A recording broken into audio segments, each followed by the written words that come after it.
Welcome to Pop Culture Weekly with Kyle McMahon from iHeartRadio. Your pop culture news, views, reviews, and celebrity interviews on all the movies, TV, music, and pop culture you crave weekly. Here's Kyle McMahon. Hello, and welcome to Pop Culture Weekly with Kyle McMahon. I am Kyle McMahon, and I'm so glad to have you hanging out with me for the next half hour or so, just talking about pop culture. On this week's episode, I have a very special guest who is Gabrielle Union, and we talk about we talk all about her brand new movie on Disney Plus, Cheaper by the Dozen. So Cheaper by the Dozen is a remake, I guess you could say, but updated.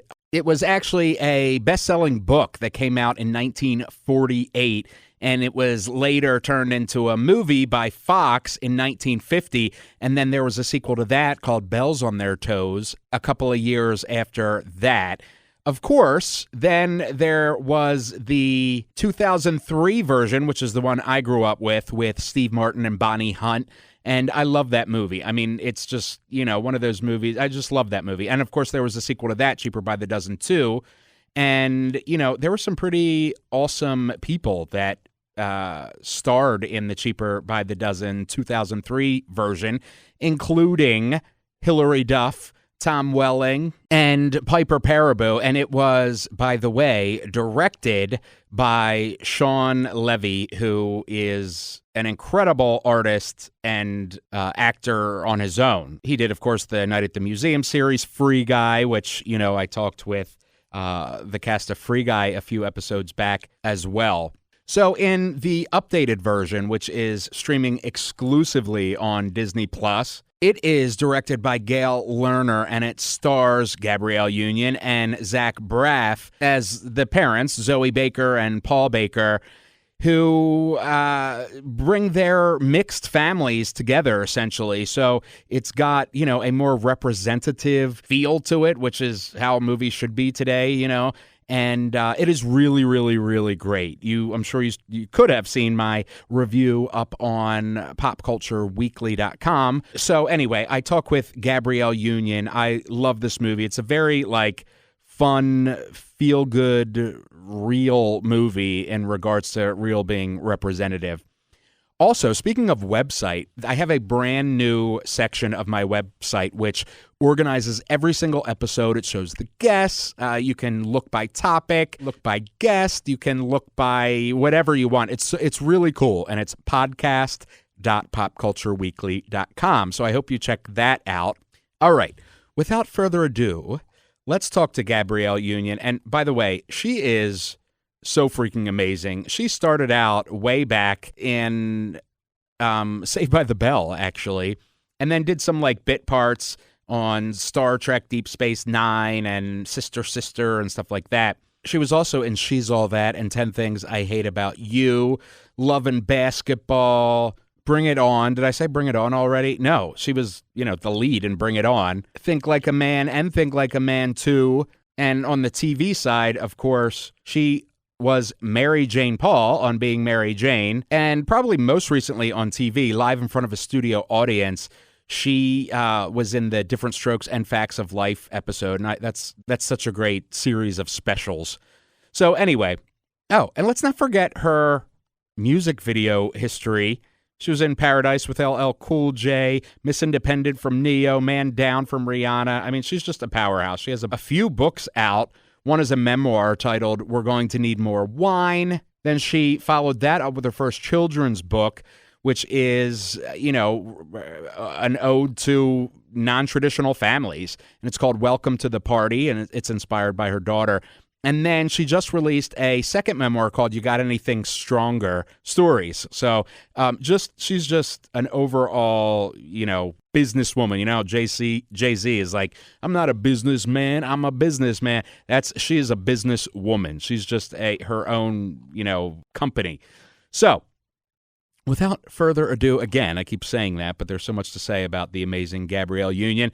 Let's get into the interview with Gabrielle Union.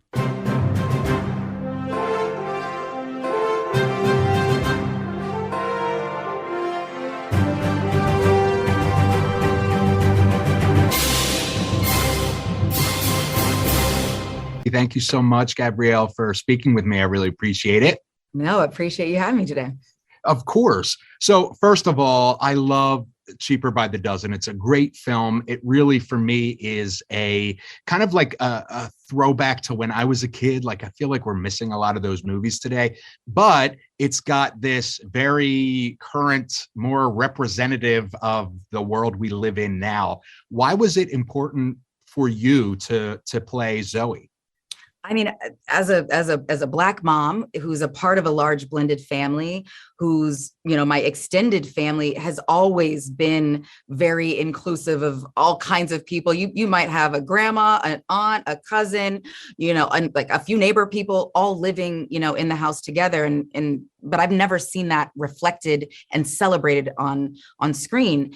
And I wanted to be a part of that. I wanted to be a part of making that change and showing people that real diversity and inclusion in front of and behind the camera, it's actually a great business move.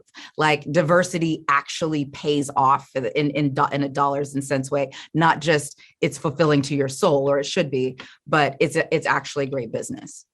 And, it couldn't be said better. It's, people want to see themselves on screen, and they want to see their stories play out in the media that they consume. I mean, it just makes sense. And you look back to somebody like Tyler Perry, who, was putting out these kind of almost independent movies with Medea, and audiences were flocking to go see them because there weren't movies like that where they could see their Aunt Medea on screen. And finally, I think Hollywood and the business side is starting to catch up.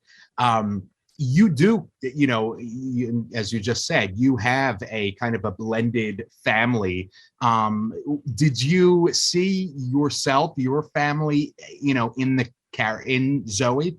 No, absolutely. I mean, trying to juggle all the things, like the kids, your own personal ambition, being present, having things happen with other family members, and now there's a cousin that we're, a nephew that we're going to raise. All of that is my life. But watching her and watching the family figure it out and co-parent, with their former spouses, and realize that when you put the peace and sanctity of your kids first, how beautiful co-parenting can be, how amazing blended families can be when you recognize and respect and nurture each person where they're at. All of that I relate to the whole thing. And it's beautiful. We literally never see it, which is weird. It's very weird. I mean, my godson is half Black and half white. His father is white, his mother is Black. And, him and I were talking about this a few months ago. He doesn't see himself in that family on screen and I didn't even really think about it because, I'm being ignorant to it because of the way I was raised and that privilege that comes with that. And I'm like, wow, holy crap. You know what I mean? Because he's obsessed with Miles Morales from Spider-Man. And he's like, he looks like me. And he doesn't see that. And so we're having this conversation with this, I'm having this conversation with this little kid who I adore. And I'm like, wow, that is tragic. You know what I mean? That's just absolutely insane. And I'm glad that powerhouses like yourself are, coupling with powerhouses like Disney and making movies where representation not only matters, but is done so without needing to, I don't want to say be woke about, but like needing to make a big deal about it, because these families just exist. These people just exist. You don't need a plot line to explain it. They just fell in love and that's the end of it. You know what I mean? Mm-hmm. No, and usually we there's so much exposition where you have to make it make sense versus, and these two people fell in love and then they had kids with their other spouses, and they all have to work together to figure it out. Where we go in, a bit deeper on some of the, the more issues of the day, if you will, we do it in an age appropriate, family friendly way where it's clear who the villains are and why. And it's also clear how you can move through it and learn from it and grow from it, but still stay together and still be unified as a family, which was important. Now, how I handle things in my real life, very, very different. But Zoe Baker is much more graceful and compassionate and very high road, very much of a high road kind of person. I think the high road's empty because it sucks, but you got to get there. You got to get to the end result, which is having more representation and real diversity and inclusion in front of and behind the camera, where folks of color are actually in positions of power and can actually influence and force change. Absolutely. I'm a huge horror fan, and it's been a real problem in horror for representation. And I was talking to Elvira about it, actually, and how, we love, she was saying, instead of Oscar so white, horror so white.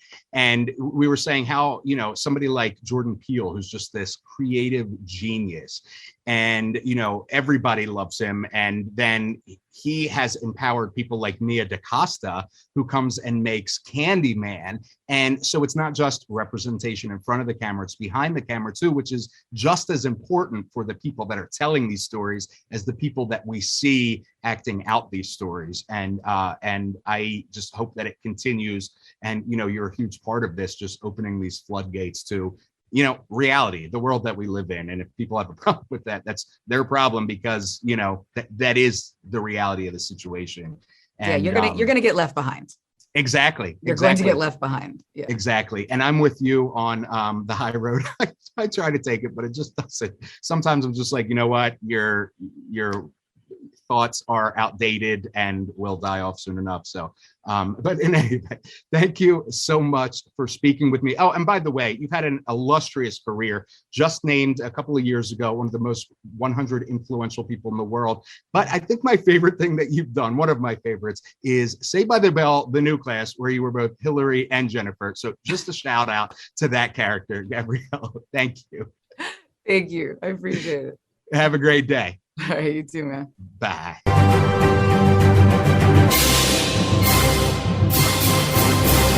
All right. The one and only Gabrielle Union. Love her. She was included on Time's list of the 100 most influential people of the world last year.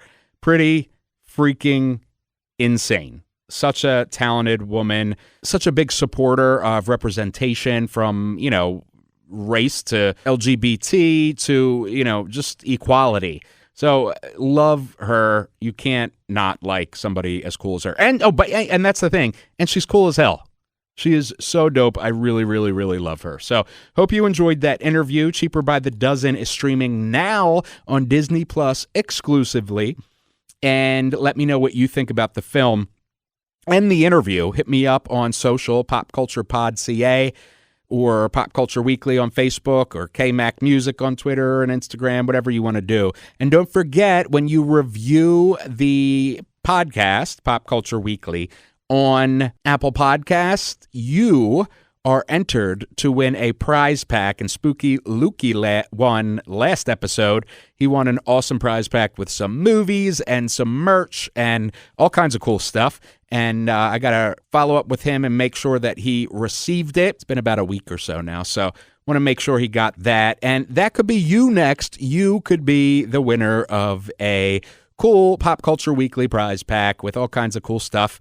All you have to do is, review us honestly on Apple Podcasts. It really helps us grow the show and continue to grow the show and bring, these awesome guests on. So, all right. And don't forget to check out podcast.popcultureweekly for, the side of the site that is all about the actual show. So I will see you next week. I love you. We out. Thank you for listening to Pop Culture Weekly. Hear all the latest at popcultureweekly.com.